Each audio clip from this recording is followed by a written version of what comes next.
Hello there, welcome to Heart Explained Therapy, and I want to just give you a quick lesson on empathy. Empathy is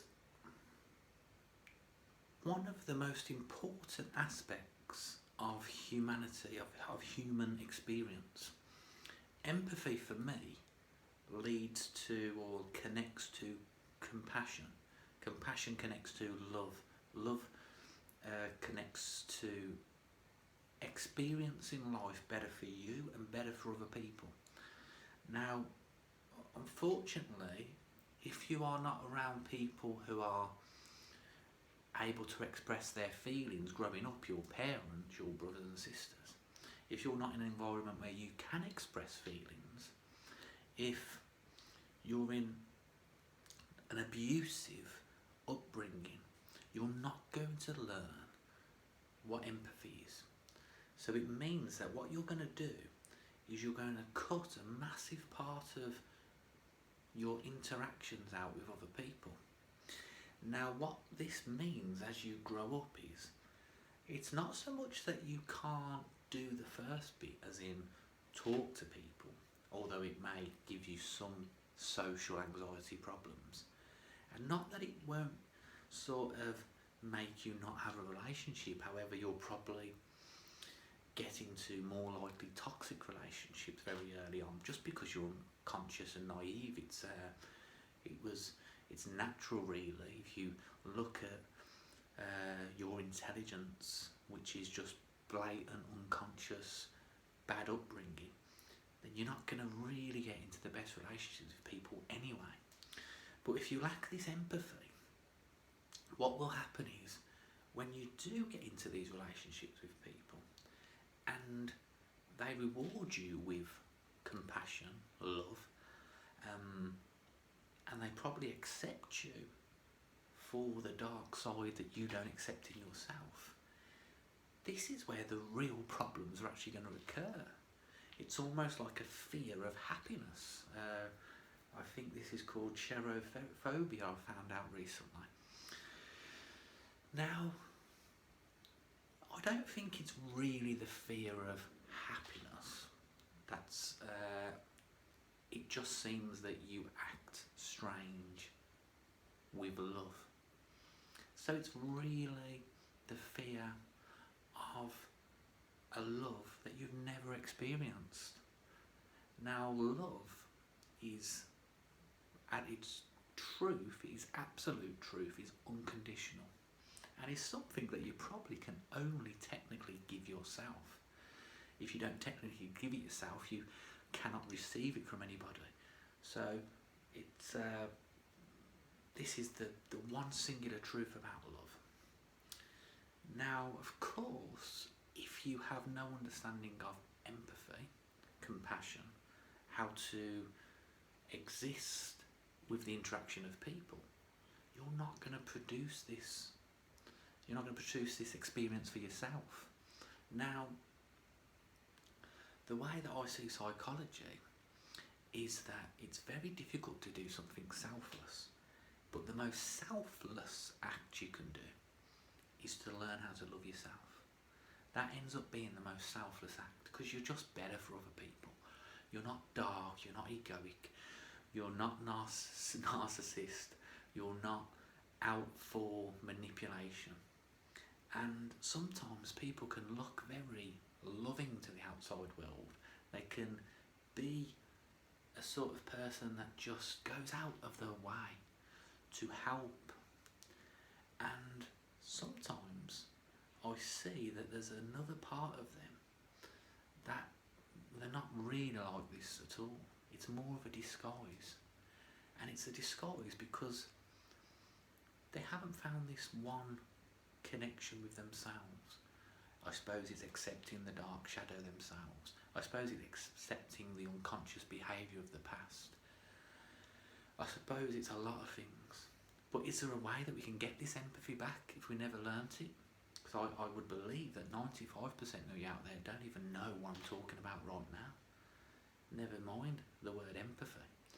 And let me just break down empathy a little bit for you. Empathy is what you really do for others. It's to view the other person as if there's not much difference. It could be a mum, it could be a dad, it could be a brother or sister, it could be a son or daughter. That sort of empathy, where you're compassionate for another human being.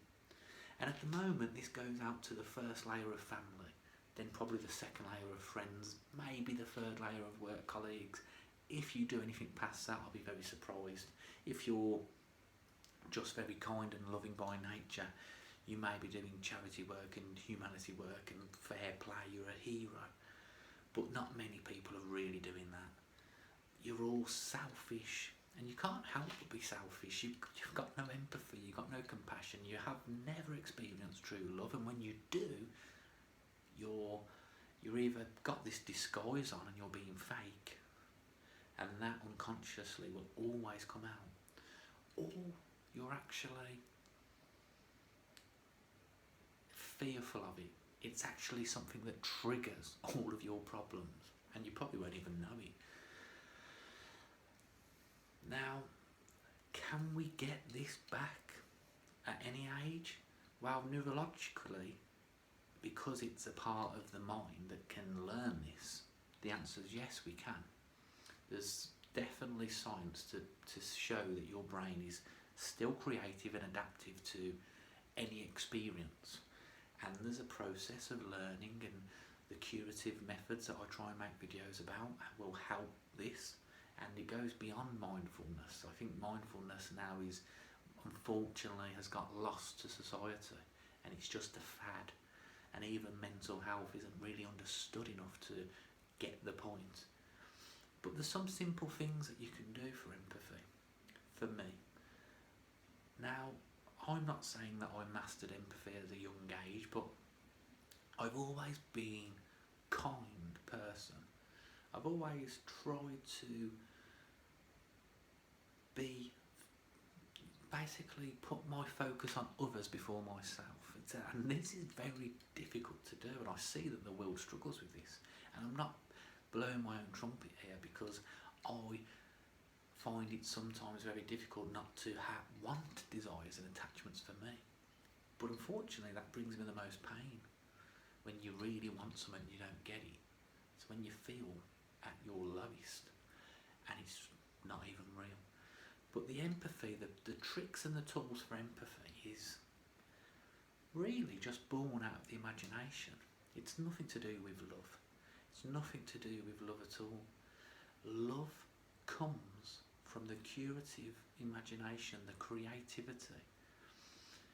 Creativity created empathy and love, like it created evil and pain and suffering, and your fear of happiness, or your fear that your falseness will be enough to paper over your cracks, because it certainly won't, and it will always come out.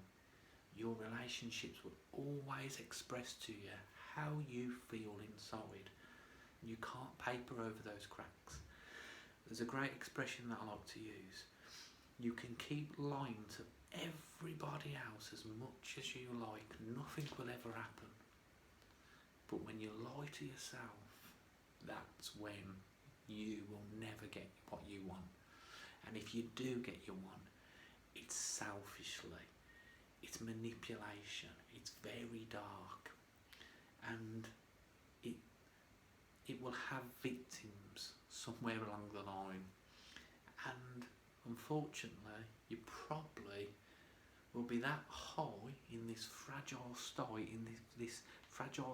and this disguise, you won't even care about the victims, and you won't even see who the victims are. But the empathy, to bring it back, to gain empathy, because I don't see a lot of it, it's imagination, and imagining that you are in somebody else's life, not your feelings, not your mindset, not what you want out of this transaction. Listening to somebody or looking at someone as if you was them. Now for me, if we learn this trick, the world just is instantly a better place. Because if we took all love out of the history of the world, anger, rage grows and expands. The majority always wins.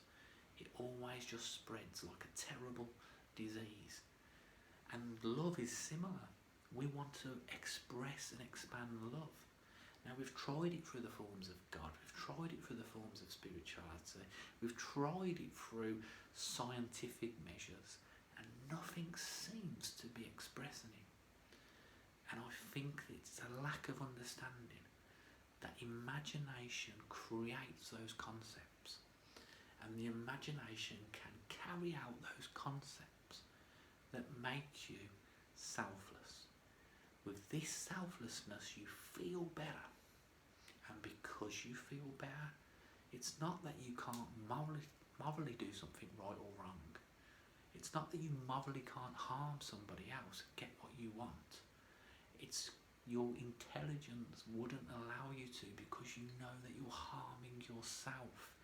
That all the bad stuff will come back. All the desires and the attachments will come back if you stray away from this creativity. So you see that God is right there in your imagination. Now, already this God, this creativity helps you because it paints different stories for you. How many times have you been in a certain circumstance and you've used your imagination to get out of it?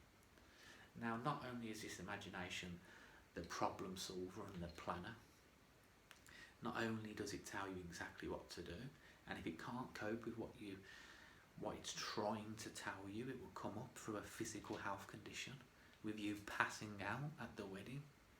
Your imagination was trying to tell you that you was not really understanding what being conscious was. And it's a beautiful act. Now, I'm not saying that we can express this into the world, but I'm saying that if you have stumbled across this video, you can bring empathy into your life. You imagine if you can start to have the empathy to understand every person as if that person was yourself. Now, it doesn't mean that you go out there and save that person, you help that person, but it does mean that when that person needs you to help them, you can be there. When that person is trying to express something, you listen. When that person is showing signs of happiness, pure love, and are smiling, you are that aware of being human that you probably would ask them if everything was okay. Some of the greatest people who have seemed the happiest people in the world have committed suicide on the day when people have said there was nothing wrong with them. They seemed on top of the world. You've got to understand yourself to understand everybody else. Because at the moment, you're stuck in a position where I'm sure that you think, nobody gets me. And that's a place that can be labelled loneliness. And you realise it's not. It's in fact the curative state of your imagination. And your brain will just merely attempt to create patterns in the exterior world. And all I'm saying is there's certain ways we can use the imagination to express patterns on the outside world that can make you feel great inside here. Now, you can call it love. I like to call it spaghetti hoops. For me, it's exactly the same. Two different words. And what's the difference? Well, you know what? It's real. It feels real. And that's probably proof that it's not. But empathy, we need to try and master empathy to save the world.